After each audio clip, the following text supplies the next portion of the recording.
네, 안녕하십니까. 오늘 세미나 칠 시간입니다. 오늘은 이 창조 행위, 그리고 그것이 창조라는 것이 결국은 승화라는 거, 그것이 정신분석의 윤리라는 거, 예, 그것에 대해서 한번 살펴보도록 하겠습니다. 예, 창조 행위로서의 대상 승화. 인간은 자신의 지지체계를 만드는 장인이다. 기표 자체가 인간 세계를 근본적으로 수정하는 대립적 구조로 구성되어 있다. 예, 기표가 인간이 자기 자신의 지지체계를 만드는 거예요. 예, 기표의 지지체계. 기표들은 인간의 정신보다는 손에 의해 더 많이 형성된다. 이렇게 했어요. 여기서 말하는 인간의 정신이란 거는 이미 주어진 어떤 이데아적인 원초적인 정신을 얘기하는 거예요.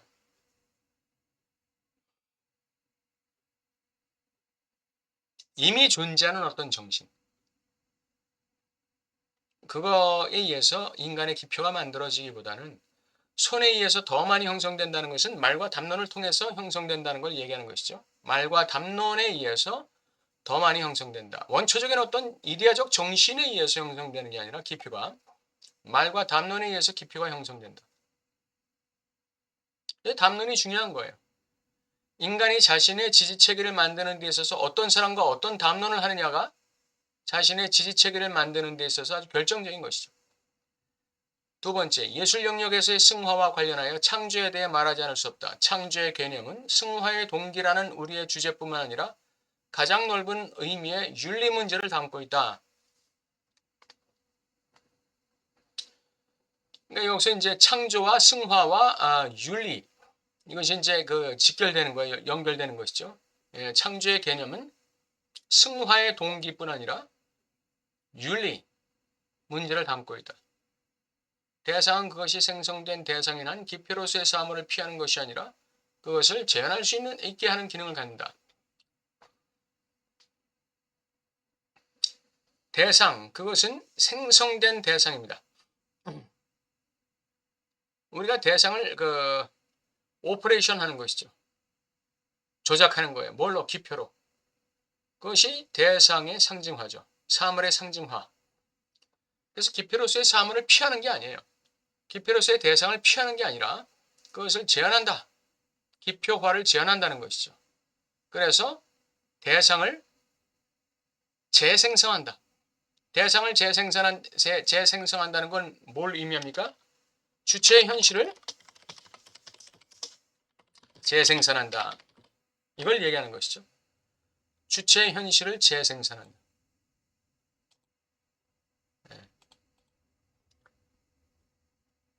라칸이 꽃병 얘기를 하죠. 꽃병. 꽃병은 인간 존재를 분명하게 확인할 수 있게 해주는 도구이자 기구이다. 꽃병은 항상 거기에 있고, 원시적인 존재라는 거예요. 원시적인 존재. 원시적인 물질. 원시적인 어떤 기표라는 것이죠. 꽃병은 항상 거기에 있고 유추, 비유, 은유를 통해 창조의 신비를 생각나게 한다. 예, 꽃병의 신비입니다. 꽃병의 신비. 예, 꽃병은 텅 빈과 이 충만함, 텅 빈과 이 채움의 비움과 채움의 변증법을 우리에게 이야기하고 있는 거예요. 우리는 상실의 존재잖아요. 텅 빈 존재예요. 그렇기 때문에 우리는 자꾸 일생을 통해 채우려고 하는 것이죠. 그냥 내가 무엇이 비어있는가를 지각하게 될 때 내가 채울 게 무엇인가가 나타나게 되는 것이죠. 꽃병이 그걸 얘기하고 있다 이거. 예. 은유적으로 그걸 얘기하고 있다 이거예요. 비유적으로. 꽃병에 관한 한 도구로서의 사용과 의미를 나타내는 기능 사이의 기본적인 구분에 충실해야 한다. 꽃병의 도구는 뭐죠? 꽃병은 어떤 도구죠? 꽃을 꽂는 것이죠. 그리고 의미를 나타내는 기능. 이건 뭡니까? 꽃병이 나타내는 의미. 꽃병이라는 기표가 주는 기의. 이게 뭔가요? 예. 그 담기는 어떤 내용이 되겠죠. 예, 그게 기의가 될 겁니다. 그러니까 이 기의라는 거는 이 꽃병의 용도와는 다른 거예요. 예. 꽃병은 실로 기표이고 텅 빈 기표예요. 어떤 특별한 기의도 아닌 기표이다. 그것은 해방의 행위에 의해 이중 방향으로, 즉 받기 위해 위를 향하고 동시에 무언가를 들어 올리는 땅을 향하여 결합한다. 하늘과 땅이 결합되는 거예요. 땅 위에 서서 하늘을 향해 문을 열고 있는 것이죠. 채우기 위해서. 그것이 꽃병의 기능이다. 6번, 꽃병은 공허함을 만들어내어 그것을 채울 가능성을 소개한다. 그랬어요. 공허함을 만들어내서 그걸 채울 가능성을 소개한다. 이게 꽃병의 기능이죠. 공허함을 만들어냄으로써 그것을 채울 가능성을 소개하는 거예요. 공허함과 충만함은 스스로 알지 못하는 세계로 도입된다. 이 조작된 기표, 이 꽃병을 기반으로 해서 비움과 체험이 더도 덜도 아닌 같은 의미로 세상에 들어온다. 예. 꽃병의 비워짐이 어떤 그 성격을 갖느냐에 따라서 꽃병의 채워짐도 어떤 일정한 성격을 갖게 될 것입니다. 내가 어떤 비움을 경험하느냐에 따라서 그것을 채우는 것도 질적으로 결정나는 것이고 양적으로 결정나는 것이죠. 내가 어떤 나의 비움, 나의 상실을 경험하느냐에 따라서. 이게 꽃병이 공허함을 만들어내서 그것을 채울 가능성을 소개한다는 뜻이에요. 7번, 꽃병이 채워질 수 있다면 그것은 본질적으로 비어있기 때문이다. 그리고 말과 담론이 차거나 비어있을 수 있다는 것은 정확히 같은 의미이다. 우리는 말과 담론 속에서 그 텅 빈 기표를 얻게 되는 것이고, 텅 빈 기표에 우리가 의미를 채워가는 과정이 또 진행되는 것이죠. 예. 꽃병이 만들어졌어요. 어떤 이 공허를 중심으로 해서 꽃병이 만들어졌어요. 그러면 그 꽃병은 기표입니다. 꽃병이 이렇게 될 수도 있고, 꽃병이 이렇게 될 수도 있고, 꽃병은 다양한 형태를 띄울 수 있어요. 그러나 공통점은 뭐냐? 비어 있다는 것이죠. 예. 그게 바로 체험의 가능성을 연다고 그랬죠. 근데 그 꽃병의 이 형식으로서의 기표, 그 모양이 무엇을 담느냐가 결정되는 거예요.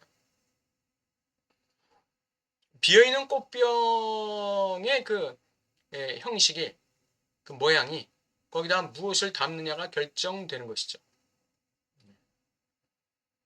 말과 담론도 내가 이해할 수 없는 말이 나에게 부딪혀 올 때 그것이 나에게 이제 이 텅 빈 기표로 작동하는 것이죠.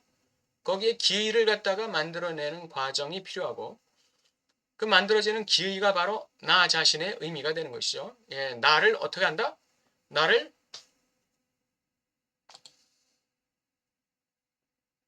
나의 지지체계를 만든다. 이 인간이야.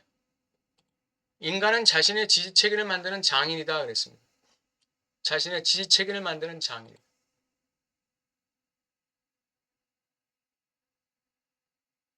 말과 담론이 차거나 비어있을 수 있다는 건 정확히 같은 의미다. 비어있다는 것은 채워진다는 걸 전제로 하는 거고, 따라서 비워진 성격은 채우는 성격을 결정하는 것이고, 그런 관계가 되는 것이죠. 8번, 락강은 겨자 항아리가 빈 항아리로 나타난다는 사실을 우리의 실제 상황에서 본질로 가지고 있음을 주장했다.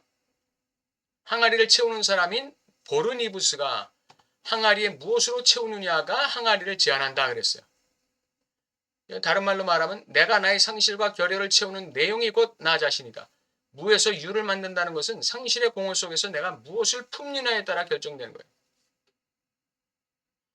상실의 공허 속에서 상실의 공허를 경험하면서 내가 그 안에 무엇을 내가 품느냐, 내가 품는 것이 무엇이냐에 따라서 그 상실의 공허를 채울 수 있는 내용이 결정되는 것이죠. 이게 보르니부스의 채우는 역할이에요. 항아리를 채우는 사람인 보르니부스가 항아리를 무엇으로 채우느냐가 이게 그 항아리를 제한하는 것이에요. 내가 나라는 텅 빈 그 주체에게 무엇을 가지고 채우느냐에 따라서 그게 나를 제한하는 것이죠. 나를 한계 짓는 거죠. 나를 한정하는 것이죠. 꽃병이라는 그 형상은 진료로 만들어졌다는 게 사실이다. 아무것도 무에서 만들어지지 않는다. 그것은 아리스토텔레스의 이론이다. 아리스토텔레스는 형상과 진료 이론을 얘기했죠. 진료는 물질이에요. 그리고 그 물질이 어떤 형상을 만들어낼 때, 어떤 그 구조를 만들 때 그게 형상이 되는 것이죠. 진흙은 진료고 꽃병은 형상이에요. 예를 들어서 이 벽돌은 진료고 집은 그 형상이죠. 그러나 집 자체를 진료로 본다면 마을은 형상이 되는 것이죠. 마을을 진료로 본다면 국가는 형상이 되는 거죠. 이렇게 진료가 형상을 만들고 그 형상을 진료로 볼 때는 또 다른 더 큰 형상이 이루어지고 이렇게 되는데 이건 무에서 만들어지는 게 아니라고 얘기하는 거예요. 아리스토텔레스는. 무에서 만들어지는 게 아니다. 진료가 있다. 반드시 진료가 있다. 근데 아리스토텔레스는 그 진료는 그러면 어디서 만들어지느냐 그건 얘기하지 않죠. 그게 아리스토텔레스의 한계죠. 예, 그러나 인간관계의 세계, 언어의 세계를 포함한 세계를 근본적으로 제한되어 있는 영원한 자연에 포함된 것으로 여기지 않는 것이 중요하다. 언어의 세계, 인간관계의 세계를 그냥 진료의 그 범주 안에 포함시키지 않는 게 중요하다 이런 얘기. 즉 플라톤의 이데아의 세계를 인정하지 않을 수가 없다. 플라톤의 이데아의 세계가 종교적으로 볼 때는 창조자의 언어다 이렇게 볼 수 있어요. 모든 만물이 그 창조자의 언어로 되어 있다고 그랬잖아요. 예. 그러니까 모든 진료는 아리스토텔레스가 말하는 모든 진료는 다 언어의 작품들이에요. 언어가 무에서 유를 잇게 하는 것이죠. 그러니까 이 언어라는 건 말이라는 게 이렇게 중요한 것입니다. 능력 있는 것이고 그것이 바로 주체의 뭐를 형성해요? 주체의 지지체계를 만든다. 언어가 인간은 언어로서 자신의 지지체계를 만드는 거예요. 언어로 자기 자신을 주체화시키고 언어로서 자기 자신의 지지체계를 만드는 거예요. 자기 인생의 그 지지체계를 만드는 거예요. 10번 꽃병을 생각할 때 사물이라는 실제의 중심에 있는 공허함의 존재를 표상하기 위해 만들어진 대상으로서 표상에서 표상되는 그 공허함은 허물로 나타난다. 꽃병이라는 것은 그 공허함을 중심으로 해서 형성된 게 꽃병이에요. 그때 그 공허함이라는 것은 허물로 나타나요. 도공, 도공 있죠. 공예 작가 또는 공예품을 만드는 이 도공은 이 공허함 주위에 손으로 꽃병을 만들고 마치 구멍에서 시작하는 신화적 창조자가 엑스니힐로 무로부터 만드는 것처럼 그것을 만든다.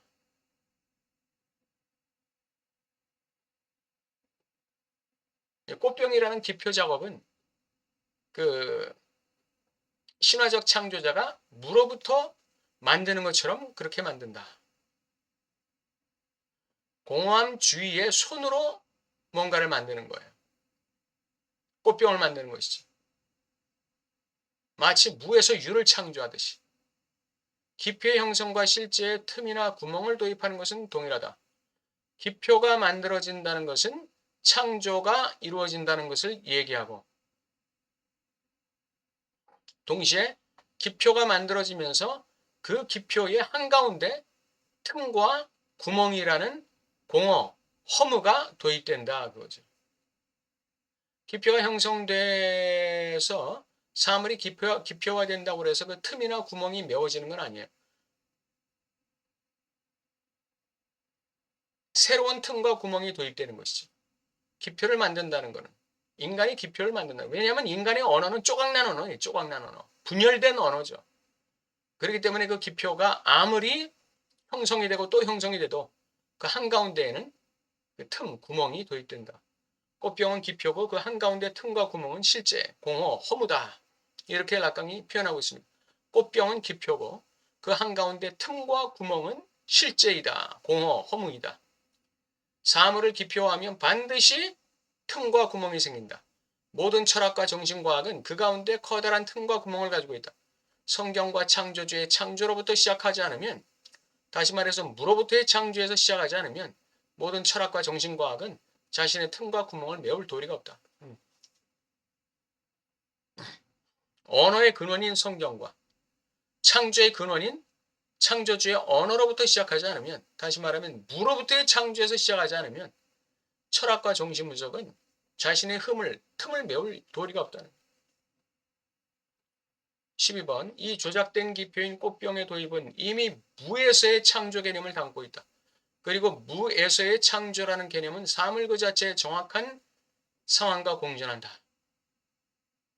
즉 꽃병의 상황은 무에서의 창조라는 개념을 담고 있다. 아까 우리가 그 어떤 얘기를 했습니까? 도구로서의 사용과 의미를 나타내는 기능 사이에는 근본적인 구분이 있다 그랬죠.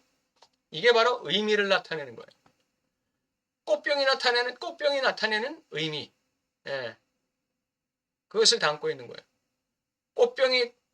꽃병이 나타내고 있는 의미, 즉 꽃병의 상황은 무에서의 창조라는 개념을 담고 있다. 인간이 꽃병을 무에서 창조한다는 게 아니다. 주체의 윤리는 무에서의 창조와 깊은 관련이 있다는 얘기예요. 상실의 공허함을 기표하는 거, 이게 창조예요. 여기서 말하는 창조가 무슨 어떤 물질을 만든다는 뜻이 아니라 주체의 윤리와 아주 깊은 관련이 있다는 거예요. 이 주체의 윤리는 바로 무에서의 창조를 얘기하는데 그것은 바로 상실의 공허함에서 기표를 만들어내는 거예요. 내가 내 상실 속에서 기표를 만들어내는 거예요. 이게 창조예요. 내 공허함에서 기표를 만들어내는 거예요. 내 허무함에서 기표를 만들어내는 거예요. 그래서 그 상실과 허무와 공허를 내가 상징화시키고 기표화시키는 거죠. 이게 주체화라고 얘기할 수 있습니다. 주체화. 그래서 여기에도 또 다른 구멍이 또 생기는 거예요. 그래서 이 기표화의 작업은 끊임없이 이어지는 것입니다. 유쾌한 낙관주의의 어조로 특징 지어지는 성경 구절은 주님이 그의 유명한 6일 창조를 마치셨을 때 마지막에 전체를 묵상하고 보시기에 좋았다고 말씀하셨다. 도공이 자신의 꽃병을 만들 때 동일한 말을 할 수 있다. 즉 작업 측면에서 항상 괜찮았다. 창조 행위는 항상 보기에 좋아야 한다. 그래야 윤리성과 승화성을 가질 수 있다.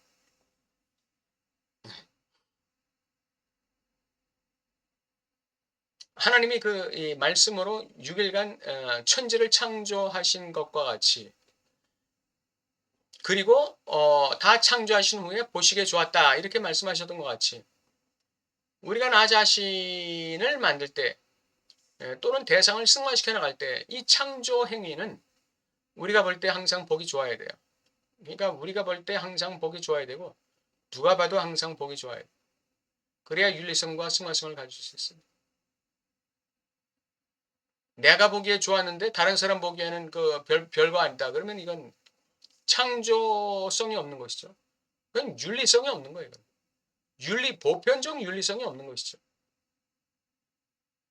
내가 봐도 좋고 타자가 봐도 좋은 이러한 창조 행위. 그게 윤리성과 승화성을 갖는 거예요. 대상의 승화성. 대상을 고양시키는, 고상화시키는, 물화시키는 그 능력을, 그 기능을 하는 것이죠. 이 낙관주의는 단순히 인간 세계에서 사물이 기능하는 방식이나 작품 자체에서 나오는 것이 아니라 그 사물이나 작품에 부여하는 도공의 창조적인 행위, 창조적인 의미화 작용에 의해서, 창조적인 기표화 작업에 의해서 생긴다. 사물이나 작품의 대상에 부여하는 주체의 도공의 창조적 의미 부여 또는 기표화. 이게 이제 창조 행위죠. 이거에 의해서 생긴다는 거예요. 뭐가? 낙관주의가. 보기 좋은 게. 이게 승화 아닙니까? 보기 좋은 거, 이게 승화예요. 이게 윤리성을 가지고 있는 승화죠. 예. 오늘은 이 창조 행위로서의 그 대상 승화에 대해 살펴봤어요. 창조와 승화와 윤리가 어떻게 연결되고 있는가? 보편적 윤리성을 가져야 돼요. 그래야 보기에 좋아지는 거예요. 내가 승화시킨 것이 내가 대상을 승화시켰던 나 자신을 승화시켰던 여기에 윤리성을 가지고 있어야 돼요. 인류 보편의 윤리성을 가지고 있어야 돼요. 그래야 보기에 좋은 게 되는 거죠. 그게 진정한 창조 행위라는 얘기예요.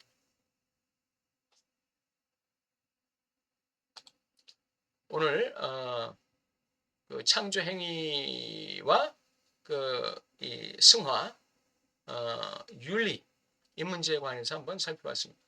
네. 우리 또 다음 주